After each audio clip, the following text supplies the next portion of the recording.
Evening, everybody.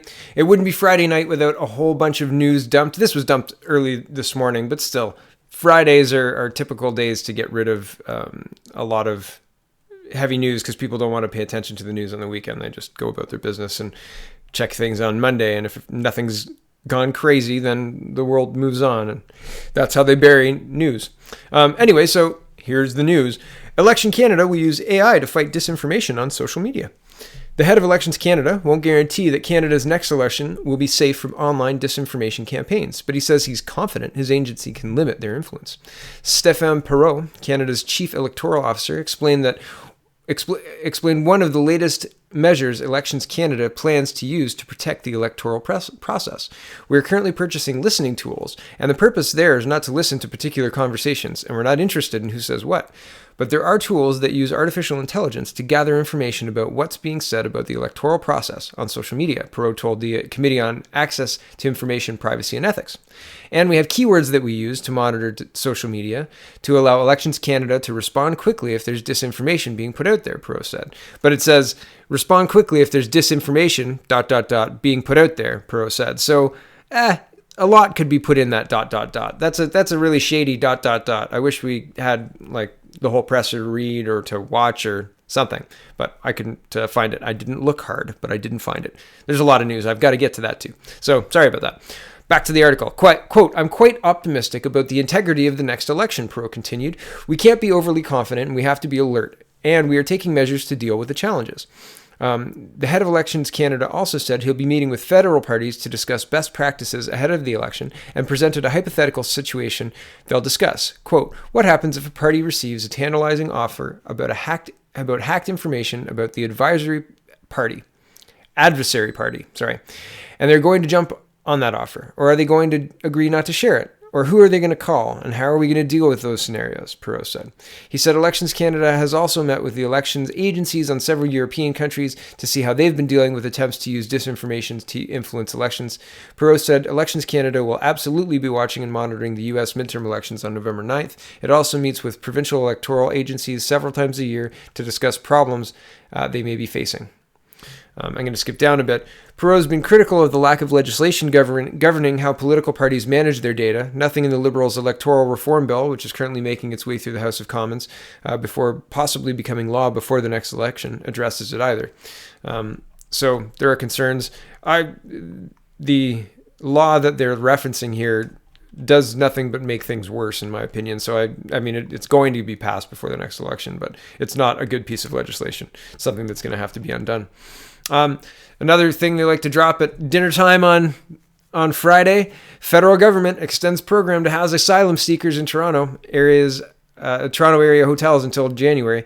Asylum seekers living in hotels across the GTA have had their stays extended until at least January by the federal government, news that comes against a backdrop of political tension over refugee resettlement between Ontario government and Ottawa.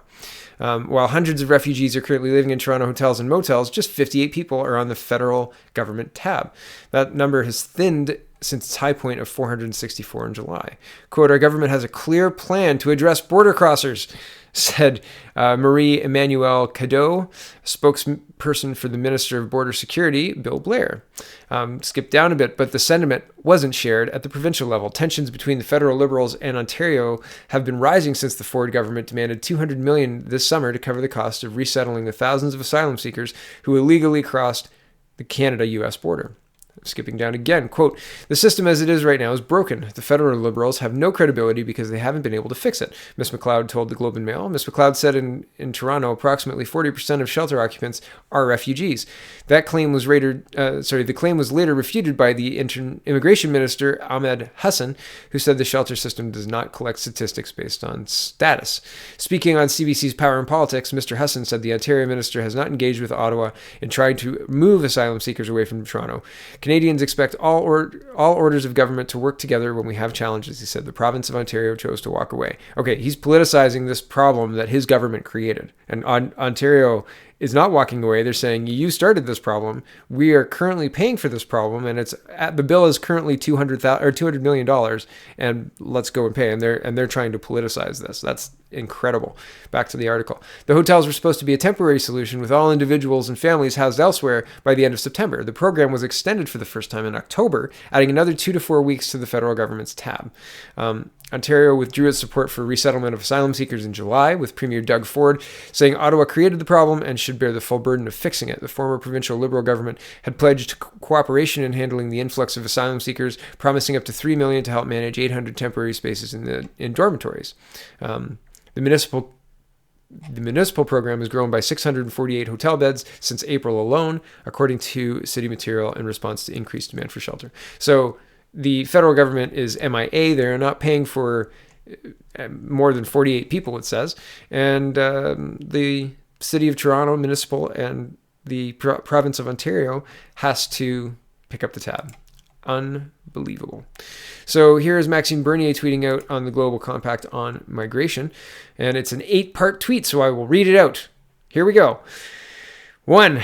The UN Global Compact for Migration is a dangerous international treaty that Canada plans to sign in December. Its main goal is to make the migration of millions of people from poor and unstable countries a normal thing to be embraced and facilitated. Global Compact, quote, migration has been part of the human experience throughout history, and we recognize that it is the source of prosperity, innovation, and sustainable development in our globalized world, and that these positive impacts can be optimized. 3. Migration is a term encompassing legal and illegal immigrants, refugees, asylum seekers, stateless and displaced people, and anybody trying to move from one country to another for whatever reason. There may be 250 million migrants in the world today. And this is me aside, this isn't Maxime Bernier. Our population is roughly 37 million, okay? So 250 million would overwhelm every system we have. And if we throw our borders open to this, it will. Back to Maxime Bernier. Number 4. The Global Compact for Migration commits Canada to developing all kinds of programs to deal with migration, give migrants extensive social services, equal rights, ensure they have jobs, prevent discrimination against them, etc. In short, spend billions of dollars to deal with more migration. Number 5. One very worrying aspect, Objective 17, of the Global Compact is that it commits countries to run propaganda campaigns to change public perceptions about migrants. Quote, sensitize and educate media and punish those that are seen as promoting intolerance towards migrants. There was a news report, and I'll likely get it for right after this, but I don't have it right now. But there was a news report that just came out that Canada is spending a lot of money, hundreds of millions of dollars on migrants sanitization campaign. So interesting that's happening. The Trudeau government is already trying to align themselves with the ideals and the tenets of the Global Pact on Migration in expectation of signing it in December. And Michelle Rempel, as you saw in my video yesterday, has put up some blockades to that, but it's largely procedural. It's going to run out the clock really before October, and I mean, there's nothing that we can do. Okay, so back to Maxime Bernier. Number 6, Liberal government is already systemically accusing of racism anybody raising issues with its management of illegal migrants and its decision to raise immigration numbers to record levels. They're trying to silence anyone who disagrees with their mass immigration agenda. Number 7, the Global Compact for Migration is another step in Canada giving up its sovereignty to the UN and Canadians losing control of their borders, society, culture, and economy. All caps, Canada's government has a duty to protect Canadians first, not other populations. Number 8, please sign this petition that I'm sponsoring against Canada signing the Global Compact for Migration. Tell the Trudeau Liberals that Canada is not a post-national state ready to welcome millions of migrants from other countries. And a link to the description. And a link to the petition, and that will be in the description. So thank you, Max. Man, it's a shame that you're putting this out on a Friday night. You should be putting this out on a Monday morning and lighting a fire under everybody's sleepy eyes. So wake up, everybody. This is happening. They are selling our country out, and they're doing it in December. Merry Christmas, right? Oh, well, here's the People's Party site is down apparently for a minute, but let's refresh and haha, there we go. I wanted to show you that there's a rally in the GTA, and the rally is taking place on November 14th, 7 to 9 p.m. At the View in Etobicoke. And I believe the venue holds 750 people. And I may be there. I'm not sure. I sent them an email with one. And yeah, so we'll see. But and maybe we'll see you there. So check out the peoplespartyofcanada.ca. Check out their rally on in the GTA in Etobicoke. And hey, maybe we can get a government in there that actually cares about Canada and Canadians and not everybody else from the rest of the world. Maybe. Have a good night, everyone. It's Friday. Enjoy your weekend. Stay safe out there. Thanks.